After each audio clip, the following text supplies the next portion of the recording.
This is Musical Talk, the UK's independent and longest-running musical theatre podcast. Hello, welcome to this week's episode of Musical Talk. My name is Nick Hudson, here with Hannah. Hello, Hannah. Hello, Nick. How are you?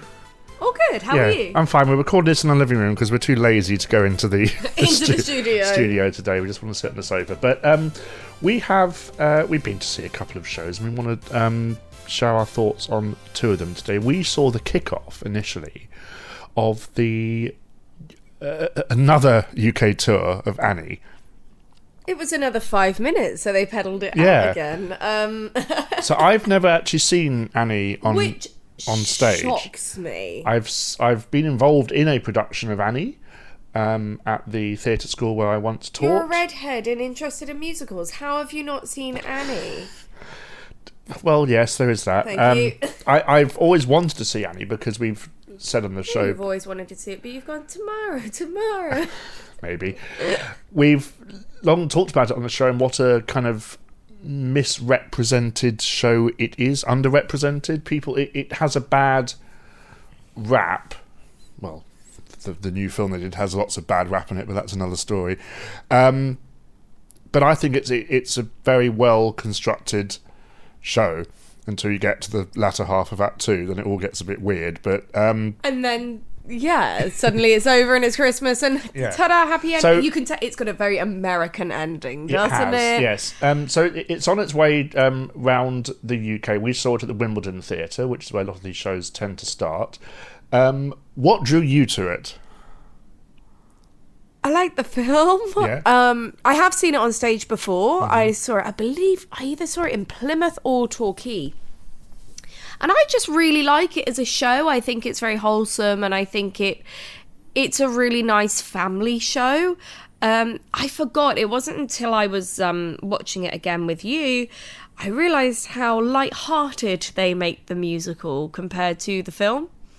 Which film are you talking about? Oh, the one with Tim Curry. Yeah. Because we worked out there are many films, haven't we? Yeah, there were more than I thought. I knew that there was obviously like the John Huston one that everybody thinks of.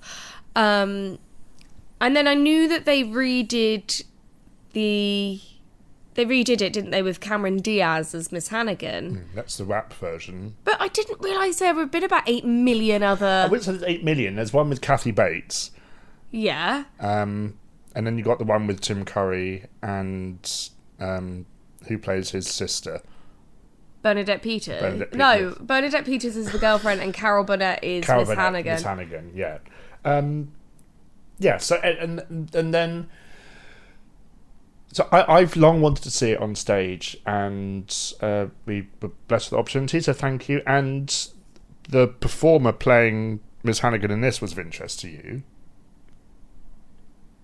The drag queen. Was it? Yeah. Okay. The name.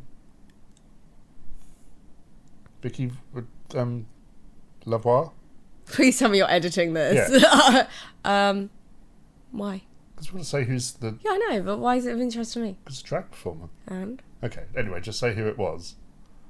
So this production had Lavoie as Miss Hannigan. The last time I saw the show... Funny little Strictly coincidence, I saw Craig Revel Horwood as Miss Hannigan. So, yeah, I think Is it the same show? I think it was the same show, just rattled out on another tour. Yeah. But I thought it was interesting because, I mean, I've never seen Lavoie, I've never seen any of her work or anything, but I do know she was obviously on Strictly, and I thought it was interesting because everybody held her as like, oh...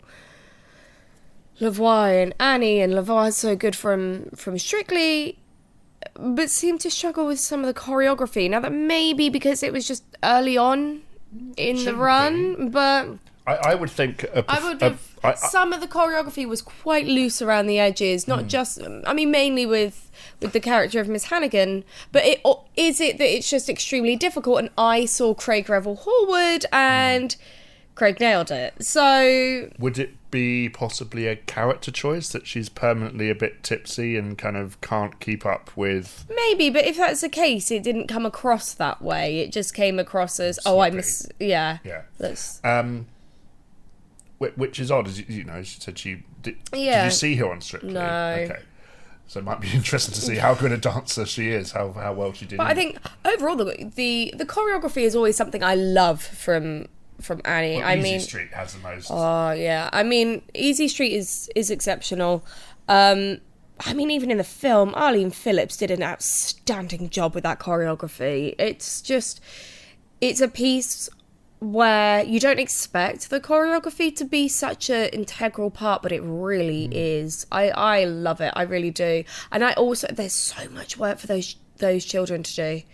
And they do an absolutely incredible job. All that stuff at the beginning on the beds and jumping and the timing and everything. It's just... Oh, it's so good. Those kids are just wonderful. They really are. It makes you realise, like, oh, there are kids out there doing this, and I still struggle to, like, tie my laces some days. So... And it is... So at the time of recording, I think Claire Sweeney had stepped in as Miss Hannigan. So it's interesting they're kind of swapping these roles around. They tend to as well. I think when Craig Revel Horwood did it, it was only on certain days, and it's all to do with commitments of the individuals. Nick Winston did the choreography for this show, and Nikolai Foster directed it out of the Curve Leicester, and it was nice. I just felt a couple of moments didn't land for me that I remember enjoying when I was working on a version of the show, which was, there's a number I like called We'd Like to Thank You, Herbert Hoover. You roll your eyes, but It's so unnecessary. Well, it wasn't in the production you saw originally, was it? I don't think it was. It's often kind of cut or left or shoved around, and it didn't have the desired effect of the song in this production. It didn't quite get the kind of the biting irony that the shows that the songs meant to have. But I can see why it's not necessary, because it's just saying, yeah, we're depressed. Thanks, yeah, exactly. Thank you. And I just think it's such a lovely show, though, in general. It's the very American ending. Like in the film, which is, I think, is an excellent ending, it's darker. Like, they tried to actually kill her. Good. Yeah, quite. But whereas all of a sudden it's like, oh, and here they are, and it's Christmas, and here's presents, and everyone's happy. Yeah. It's an odd ending on the stage show, I'll be honest. And the whole Daddy Warbucks thing. Yeah, the whole use of Daddy just I don't know where that... I know they're based on 1930s comics, but it's a very odd expression, but... yeah, and we'll leave it at that. But the score is so strong. This production was enjoyable. There's nothing wrong with it, and the child cast was amazing. Oh, it's stunning. Just chef's kiss. Yeah, it's so good. Please don't say that ever again on my podcast. Chef's kiss. I just know how much you love that phrase. Yeah. So that's Annie on its UK tour, and the thing is, it doesn't try to do anything new. You said still has the same logo that it's had for forever, 20 years, and it's a very strong show of a very, very good musical. That because of the saccharine nature of it, it tends to get a bit of, as I said at the beginning, it tends to get a bit of a rap. And I don't think it deserves it. I think it needs to be up there with... Every time I see it, I forget how good it is. And I just go away thinking, oh, I like that. Yeah. I really like that. Yeah. Anyway, let's move on to another show about an orphan. A show you didn't quite leave thinking, oh, I liked that. And it's a show that you were very, very excited to see. Who's the orphan you're referring to? Lydia. She's not an orphan. Well, her mum dies. Yeah, anyway, but that doesn't make her an orphan. Well, it's about it's she still has a parent. It's a child grieving loss. It was a tenuous link. I'm trying to combine things together, but yeah. So we went to see Beetlejuice, one of your favourite films of all time. All time. One of my favourite scores of all time. Yeah. I love it. One of those as a musical I've been dying to see since it was announced on Broadway, and it's taken a million years to come to the West End. Or 10. It feels like a million. No, 6 years. And it feels like everybody's been asking for it for so long. So it's made its final, long-awaited debut into the West End. And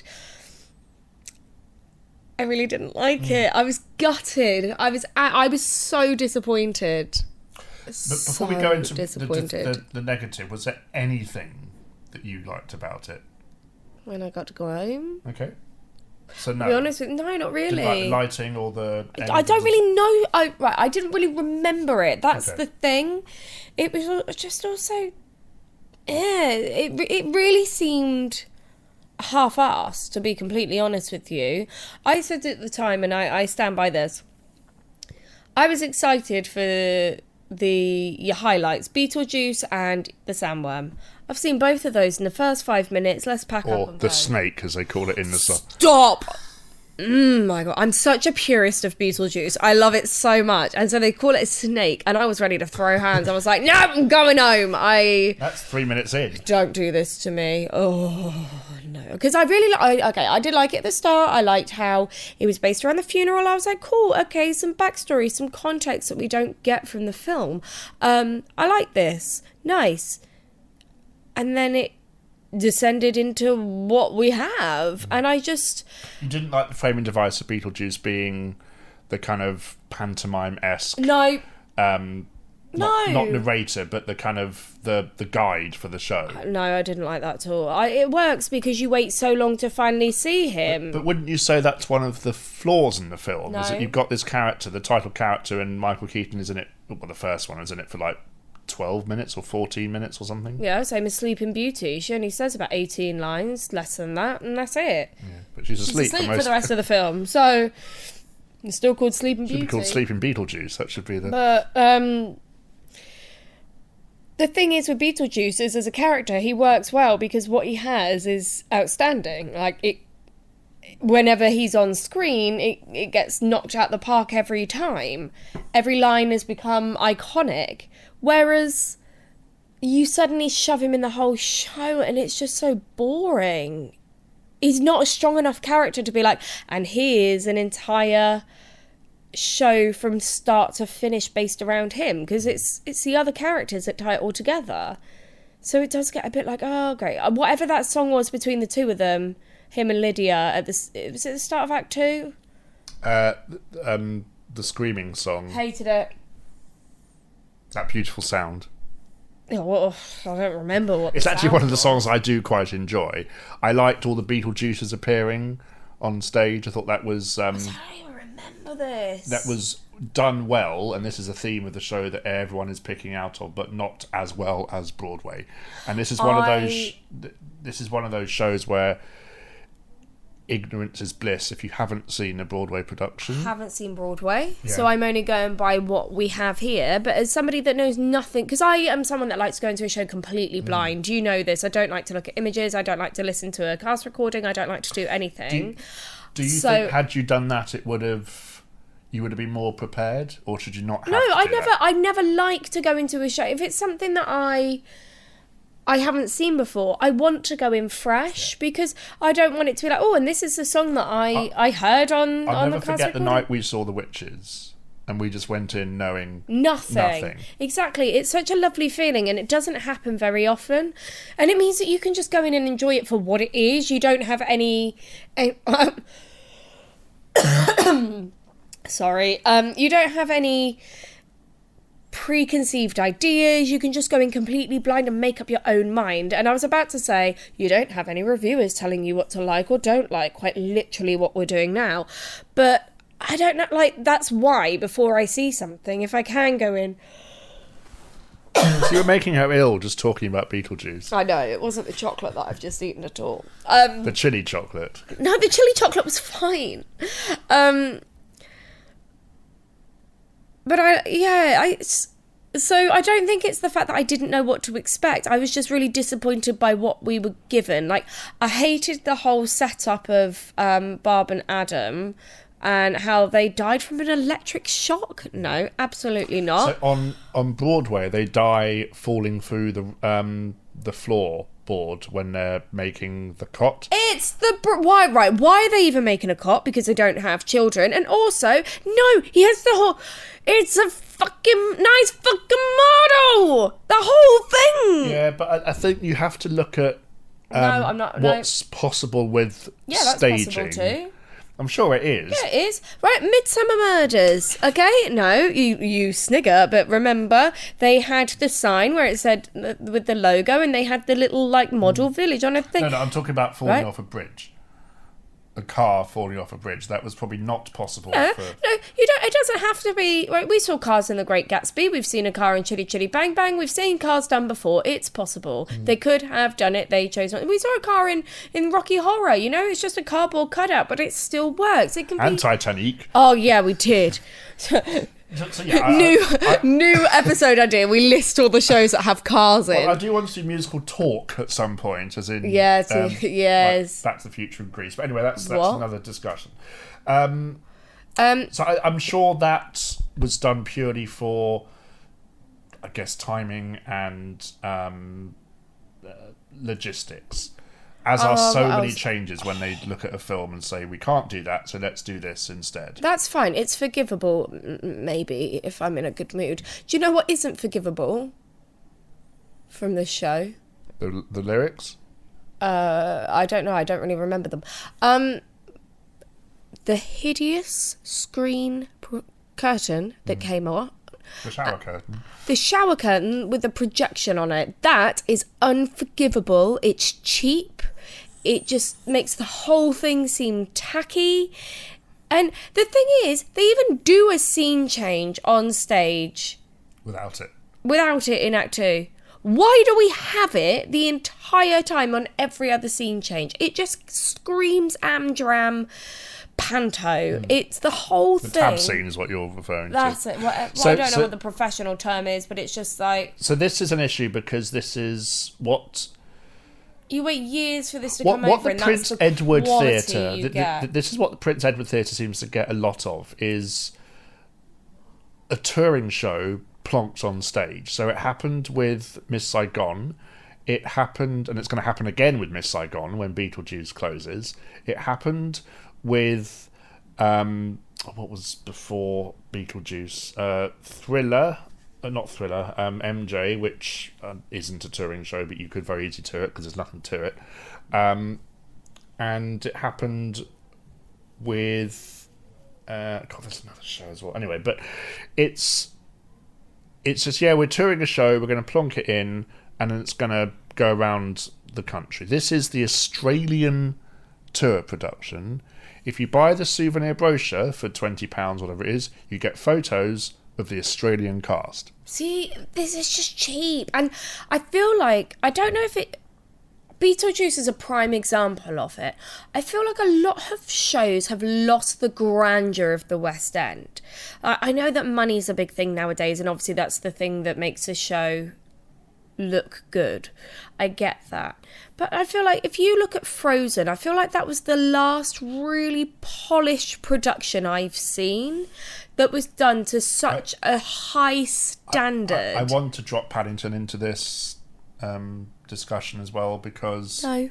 We're not... don't remind me of the nightmare-fueled demon. As someone who's seen it again recently, it's... You can't deny there's a set. And that's... that there is polish to that production.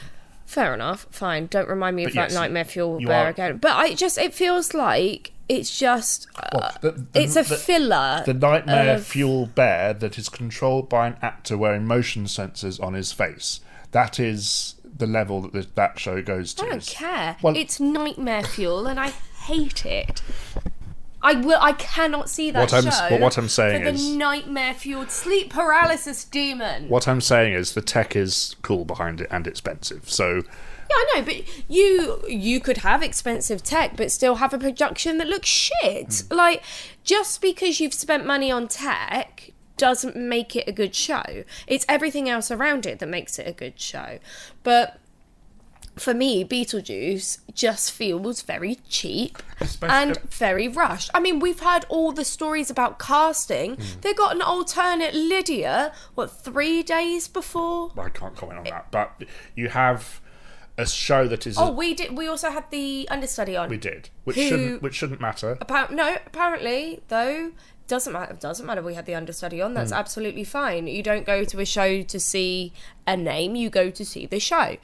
But apparently, they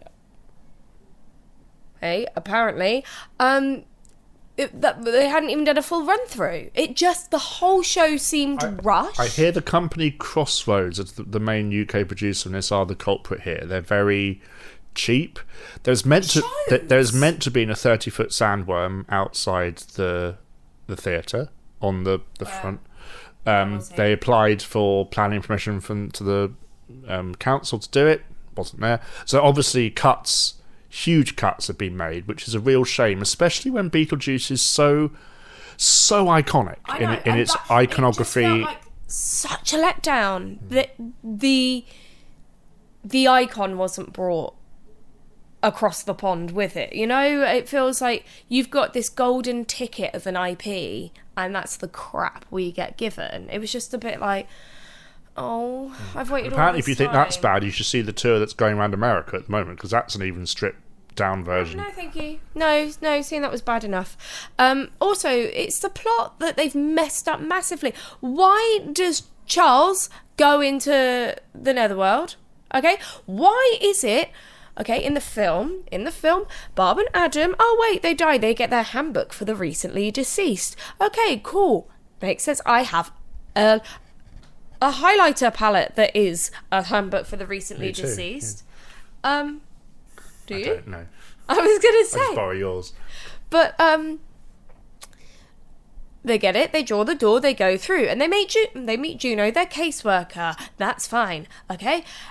All of that is missed out. The whole of Act 1 takes place with I don't know what happens, whatever filler and fluff they chuck in, and then Juno appears right at the end.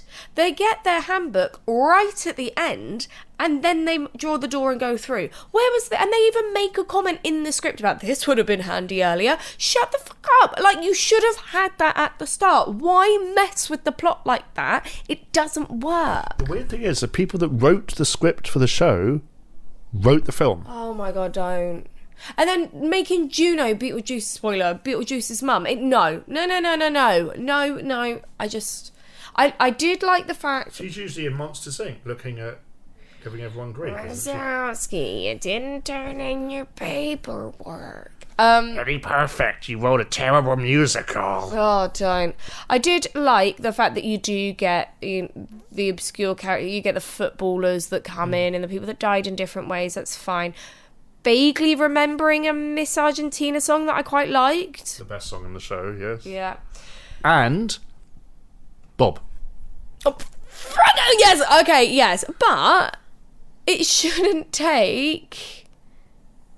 Bob is like Bob from the second one as well. So, was Bob in it originally when you saw it? Yeah. Okay, cool. It's just Bob's become Bob originally more of a culture. I mean, Bob is in the first on Broadway. one at the very end.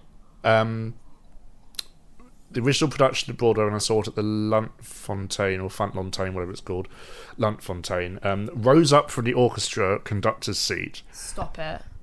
See, where's this kind of detail? Yeah. They just didn't spend the money Because they know it's an an established brand, and they know the demand is there. Yeah, the demand is there because we want quality. Like, why is the West End suddenly become this pitfall for any old crap to be put on? Why? That's a conversation for another. No, I know, but I was so let down by Beetlejuice, and I was. Are you? I can't tell. Oh, I was, because I love it. I'm a massive fan. On the other side, we're going to speak to our friends Ruby and Cal in a future episode where they absolutely loved it. So it'll be interesting to kind of hear how they defend themselves in that kind of argument. Some people just don't care about plot and things being moved, but I'm such a purist. I'm like, just do it properly, please. I think the show where it does deliver very well is the is the imagery and the kind of the vibes, I believe is the term the youth use today. Showing your age, dude. I know, but everyone, not everyone, but people, there's lots of black and white clothing in that audience, which is very fun. And it does have a kind of a party atmosphere. That the excitement was so at the beginning. At the beginning, yeah. By the interval, everyone was like, "Oh, this is." But it annoyed me musically. There's a kind of pastiche of Danny Elfman at the beginning. Just use the theme, please, from the film. Pay him, please, for the love of God, pay the man, put it in the film. Just use the film music because it's so good. Yeah. We didn't have an orchestra, did we? Yeah. Oh no, it sounded like a track. I'm sure it had track elements, but yes, there was an orchestra. They didn't cheap out that much, thank God. Annie was a track, wasn't it? No, that had an orchestra as well. Might not have been a massive one, but there was an orchestra. I'm sure we've seen something recently that had one. I can't remember what it is. Probably just Beetlejuice sounding cheap. Probably, but yeah, I think so. You wouldn't give it another go? No, not at the moment. They'd have to seriously rehash it for me to reconsider spending money on it. If Cher and Miley Cyrus were to go, fine, I'm going in. So I'd go all in every night. I'm joking, but don't tease me. Be interesting to see it again and see if they've taken any of the feedback on. Spent some money on it. Probably, I don't know, but if they spend money on it and actually tighten it up and make it good, I'll go and see it. But so was the fault with the songs in the book, or the fact that it didn't deliver both the razzmatazz that you wanted? I don't like the songs. What offended you more? Could you see a black box production of Beetlejuice with no sets, no costumes, no magic? No, because I don't think the songs are strong. The songs aren't strong enough. But also, I'd spend money on it. I don't like the book. I really don't. I think strip that back, rehash it. It has to be. I can't go away. And I said to you at the time, I can't go away and think, oh, I liked this song. All the songs just sounded the same. Different people screaming different things at different moments. You know, there was no standout like, oh yeah, I really. Apart from Miss Argentina, which I'd forgotten about completely until you mentioned it to me, like about 3 days later. Because there's just nothing standout. I remember the Sandworm. Yeah. I remember Beetlejuice coming out at the start. Stop. And honestly, after that 5 minutes, I was like, right, cool. I've seen what I came here to see. I'm going home. Like the Lion King. Yeah, it did give Lion King vibes. Well, thank you for sharing your... Oh no, thank you for taking me. It's just... I just wish it had been kind of more of a love letter to the fans of the film, but it's not, and I've learnt that the hard way. Yes, well, I'm sure they have as well. Beetlejuice playing at the Prince Edward Theatre and then going on its inevitable UK tour. It's great. You only have to see it for the first 5 minutes and then go home. I mean, you can choose to do that, but you can also sit and watch the whole show. But thank you, Hannah. Thank you, Nick. Sorry, I'm just...